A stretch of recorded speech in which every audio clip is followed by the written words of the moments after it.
All right.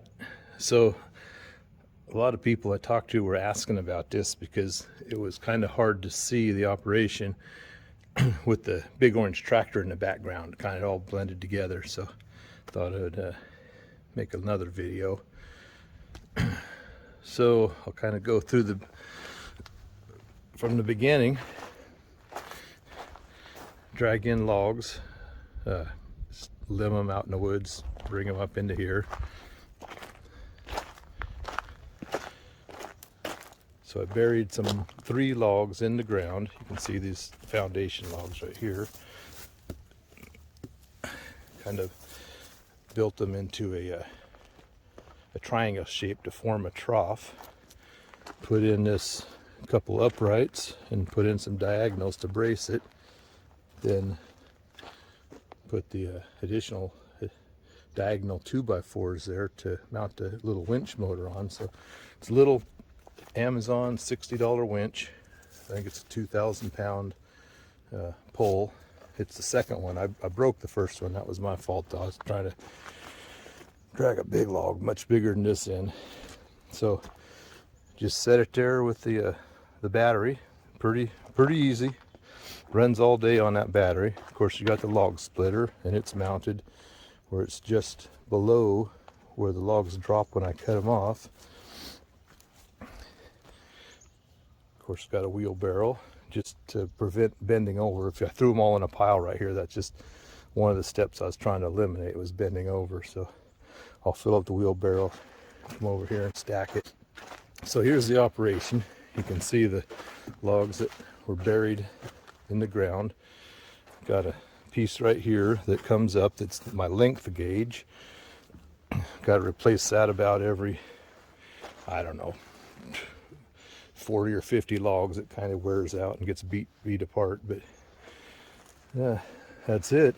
Winch, cable, some hooks. So as far as how it runs, I mean, I just took the little controller, put it on a clip so I can clip it to the handle of the saw or to my pocket or wherever. But just kind of pull it up.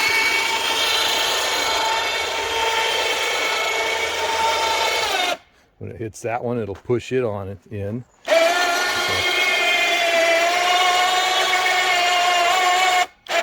bring it up to the length. When I get down to about here, what I'll do is I'll give it a little slack. Take the tongs off. It's usually easier than this. Of course, it's going to be a difficult one when I'm trying to film it. But anyway, there's the log tongs. I think it was just 2 pieces of PVs that somebody had tore apart, but whatever. It is what it is. I have made some before. They worked out fine. But then I'll just take it, stick it in the end of the feeding log like that.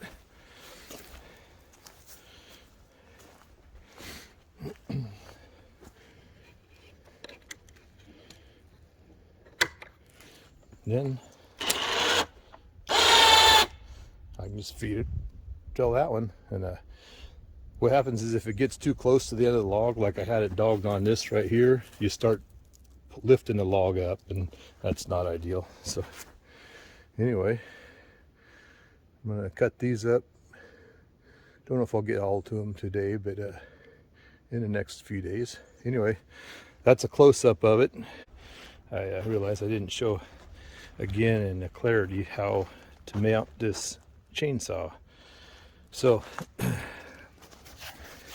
just a piece of scrap iron, a piece of unistrut, and a piece of rebar, and some lag bolts. I mean, it don't have to be those items, but I mean, you could use a piece of rod, a piece of, I don't know, 5/8 all thread, 2 pieces of that, piece of angle iron. Don't really matter. You get the general idea. It's just something to hold the saw.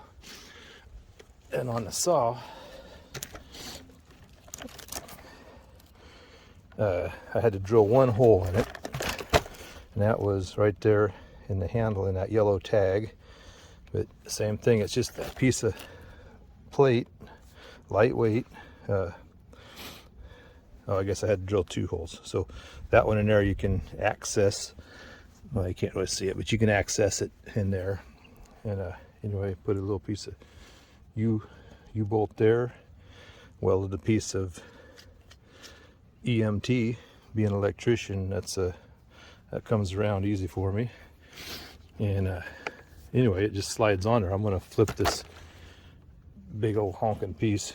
So yeah, this is a new addition I put up. I just built about a month or so ago. Built this little woodshed.